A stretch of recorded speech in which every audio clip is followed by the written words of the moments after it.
Hello everyone, it's Helen here and thank you for joining me today. Now today we're going to be making this lovely pillow box. Isn't it lovely and nice and sparkly? So I'm going to be using the pillow box punch board from We Are Memory Keepers, and let's just quickly show you the paper I've used. It's by Lemoncraft and it's called Gossamer Blue, and I absolutely love Lemoncraft papers. So this is a 6x6 paper stack, and let's have a quick flick through. So absolutely lovely. So these will be perfect for making your mini albums and obviously little boxes like that. So I just love blue, so my favourite. Okay, so on with the board. So here is the pillow box punch board. It's by We Are Memory Keepers. I bought mine from Amazon.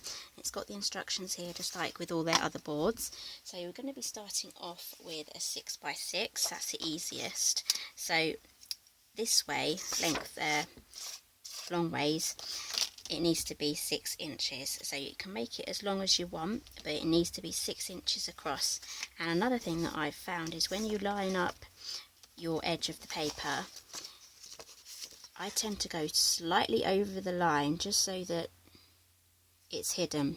I find that helps with closing these corners there.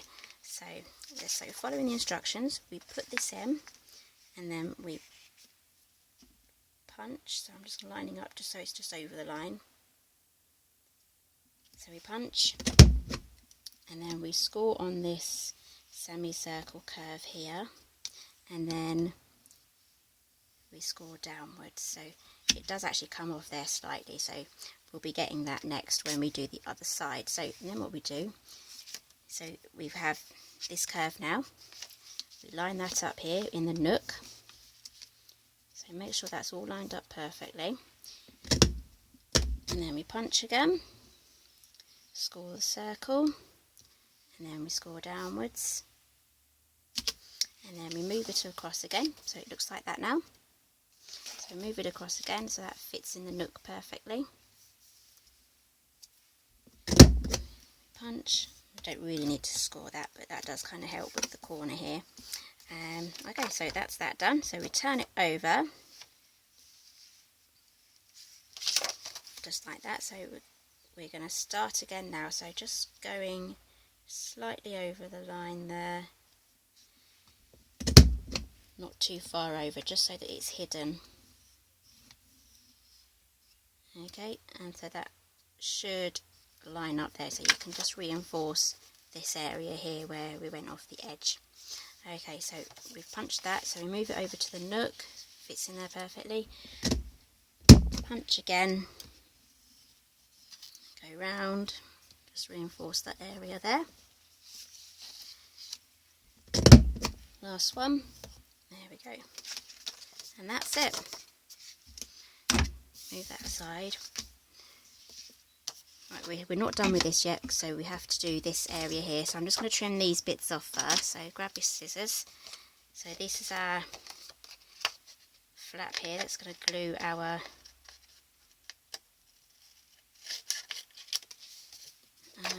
box together. So I'm just going to taper these ends in here so they look like that. Okay, and then choose which side you want to have your little thumb holes in. So this is going to make the thumb holes to make it easier to open our box. So yeah, they have thought of everything. Okay, so we can move that aside now. We're done with that. So now we can score our lines. You can use the bone folder that comes with it. Okay, so another thing that I found is much easier is to, before we put the box together, is to just curve and press these lines here, and also to point your corners. This just makes it so much easier to assemble your box. You'll be having a hard time trying to crease this once it's all put together. So yeah, we like to make things as easy as possible in life, don't we? There's no use making things harder for ourselves. Okay, so now just reinforce those corners there. Okay, so this one will be the first flap covered by the second flap. So just do the same on the other side.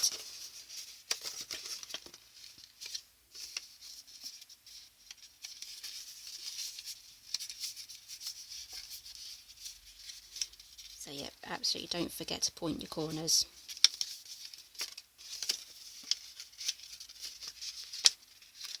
It gets a bit fiddly. Point the corners. Okay, so I'm going to be using fast fuse for this. You can use tear and tape, you can use score tape. I've got my fast fuse here, and you can also use wet glue as well, so I would use Tombow. So one other thing, you need to make sure you get good adhesive in these corners here, because these will be your weak points when it's put together. So make sure you have good adhesive coverage right in the corner. So I'm going to add a little bit to that area first, and then I'm going to go right down next to the score line to the bottom. Okay, and then what you do is you fold it in like so, and then press that down.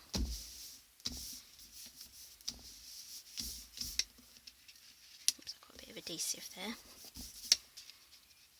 Okay, so there's our pillow box, so now we can fold these in.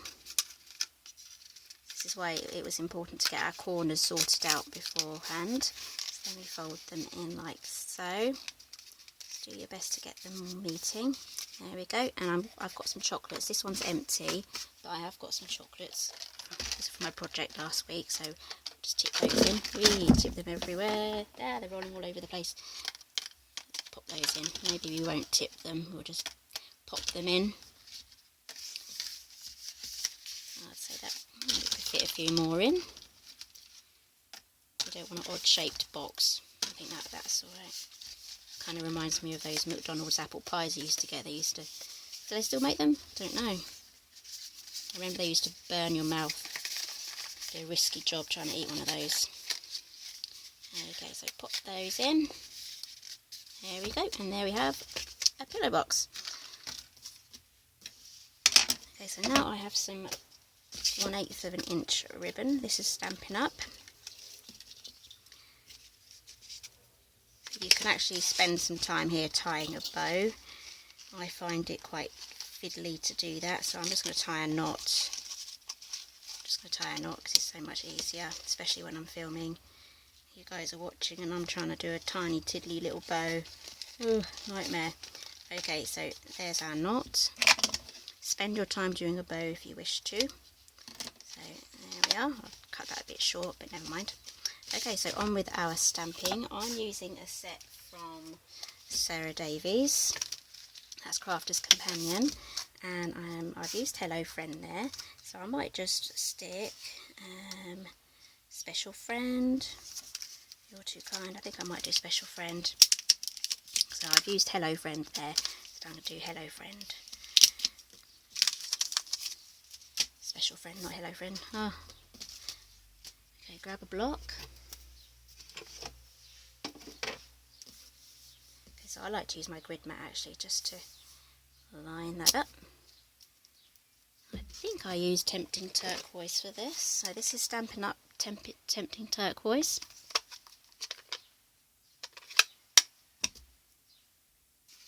And I've also pre-cut. Oh no, I've already done it myself. Didn't need to do that. So yeah, I've used Tempting Turquoise and I've chosen Special Friend. So let's just turn it over. This is what happens when you prep in advance. You forget what you've done. Okay, so I'll show you the dies that I used for this so far. And I'm using Soft Sky cardstock for this. There we go, Special Friend. It's a little bit blotchy at the moment because it's a dye-based ink, and it will smooth out as it soaks into the cardstock. So this is Soft Sky cardstock from Stampin' Up, and this is, I think it's from Paper Mania. It's glitter. It's a glitter cardstock, and it doesn't shed anything. As you can see, no glitter is coming off, so it's absolutely perfect if you don't like glitter. So the die set that I've used is this oval die set. So I got this off Amazon. It's by Tonic. Just type in Tonic oval dies, and it will come up in Amazon, and you get the magnetic sheet as well. So That's what it looks like when it's put together. So I'm going to be using Tombow glue because I'm sticking a glitter uneven surface. So let's get the glue on, and that will give us good adhesion.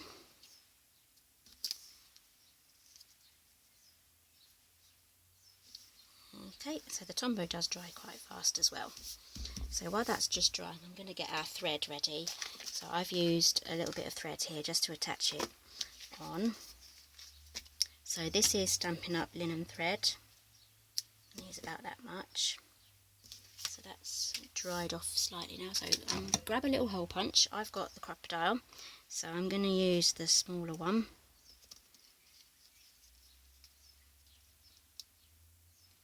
So the reason why I have a larger tag is because on the back you can write your message. So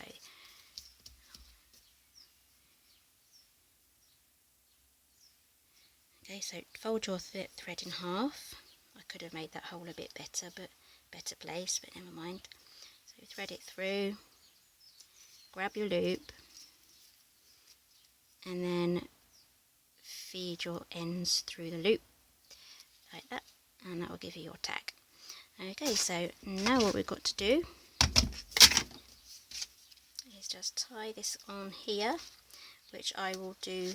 I won't make you watch me because that will make the video extra long, but just tie it onto there, or you can maybe even thread this with a larger hole onto your ribbon as well. So there we go.